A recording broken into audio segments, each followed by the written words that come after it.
Welcome back to Barn Built Beaters. In this episode, we are installing our 12-valve Cummins into the chassis. This process includes mocking up the block in the chassis, CNC plasma cutting, welding, installing custom mounts, and finally, admiring our work. To begin this process, we first need to remove the front clip. Unfortunately, I don't have a great process for this. However, I also don't have to be too careful as neither the fenders or cab are painted. I use my engine hoist, a ratchet strap, and some chains to remove the front clip as one big piece. For now, this process will work.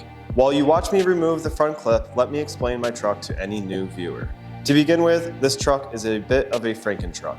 It is a 1978 F-250 sitting on a 2018 Ram 2500 chassis.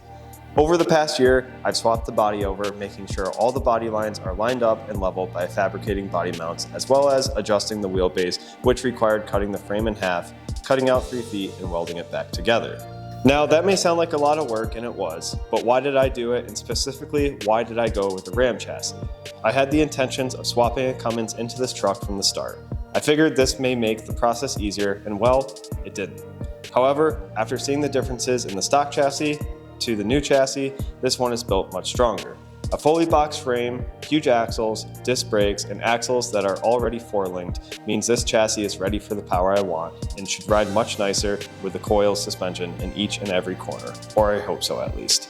With that out of the way, you might ask yourself, why is installing a Cummins into a Ram chassis difficult? Well, that's because I am choosing to run a 12-valve Cummins rather than the stock 6.7 that came with this chassis. I know the 12-valve and 6.7 engines are very similar to each other, and honestly, the mounting location may be identical, but another challenging factor is the Ford cab firewall probably sits in a different place too. So, to make sure I have enough room for the coolers, fans, and plumbing, I need to tuck the engine back as far as I can get it, which means off-the-shelf engine mounts aren't going to cut it. This engine is nothing special, just your standard stripped-down 12-valve P-pump block. When we get into building this engine, this block will have to be fully machined, but for this purpose, it can look like a rusty turd. Finally, I got the block floating in the engine bay, and boy, does it look good in there. I've had this truck for 8 years and the engine for 4 or 5, so this was a long-awaited for moment. With the block floating in the right place within the chassis, I was able to grab some measurements to design some engine mounts. A short while later, I had my mounts modeled up, centered on the cab, floating a few inches off the cross member to account for the oil pan and push back against the firewall. I plugged this all into my CNC plasma table and let the table cut them out. I really love this table as it significantly increases my fabrication speed, but I need to invest more time into it. The cuts are always at an angle and it isn't 100% dimensionally accurate, which this project needs to be very close. The pieces cut out consisted of 2 plates to mount to the engine block, 4 vertical gussets, 2 horizontal gussets, and then 2 purchased DOM poly bush sleeves which mount to the chassis. I quickly cleaned these up and tried my best to flatten the angle cuts back square and got to work marking where everything needs to be and tacking everything in place. Due to the weld shrinking as they cooled, some pieces moved, which I then had to get the persuasion hammer out to get them to move back into place.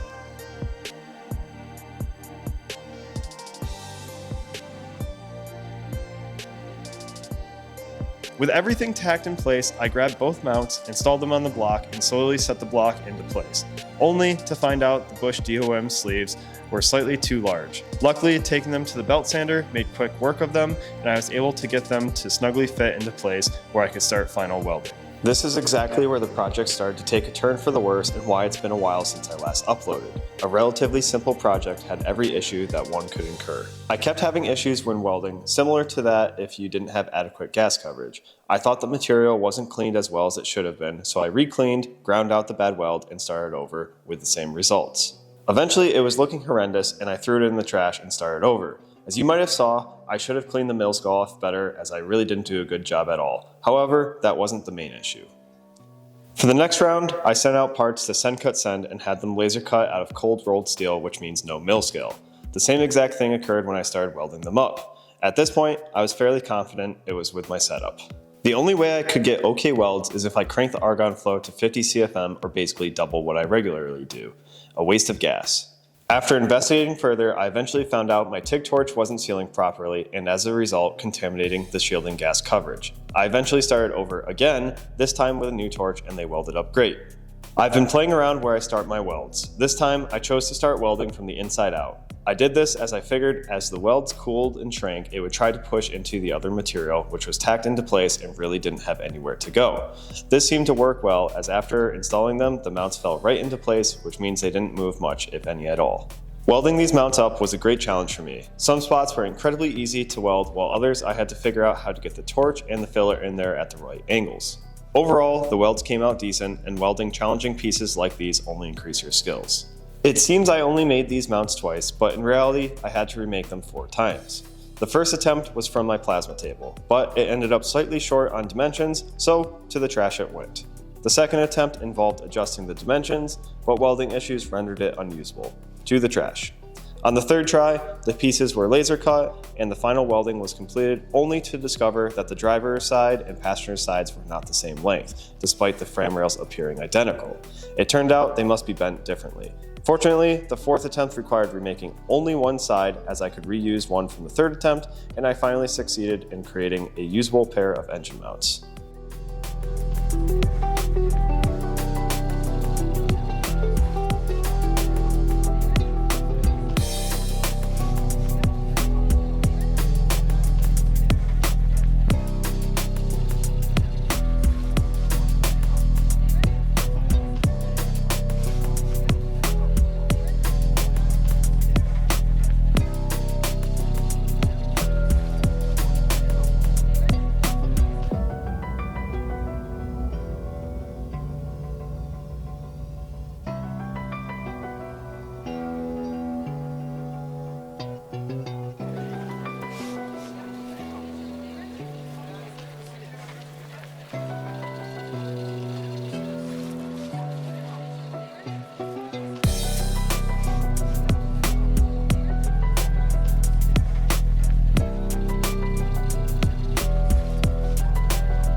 I let them cool off, reinstalled the bushings, installed them onto the engine, and slowly lowered it into place in the chassis.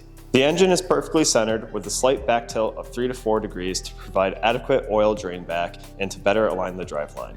I had wanted to include installing the transmission in this video, but that's a bigger project than I realized and will have its own video, so be sure to subscribe so you don't miss it. I'll catch you in the next one, and thanks for watching.